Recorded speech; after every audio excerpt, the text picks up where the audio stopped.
Let's take a look inside the left-hand panel. In here you will find the changeover that is used to transfer control of the machine's operations between the ground control panel and the platform control panel. The pre-filter that acts as the first line of defense to capture larger particles and contaminants for the more sensitive and expensive primary filter and components. The fuel tank filler is the access point for the fuel tank, where the fuel supply can be replenished. The fuel tank that stores the fuel for the engine and generator to use to power the machine. The air cleaner that filters dust, dirt, and debris from the air entering the engine, ensuring a clean and constant airflow to maximize the engine efficiency.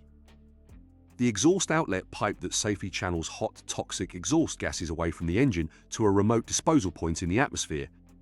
The engine exhaust safely routes hot gases into the outlet to remove them from the engine to reduce noise and minimize harmful emissions. The AC generator that works as part of the diesel-electric system to charge the batteries and provide operational power. The radiator that dissipates the immense excess heat generated by the diesel engine during operation.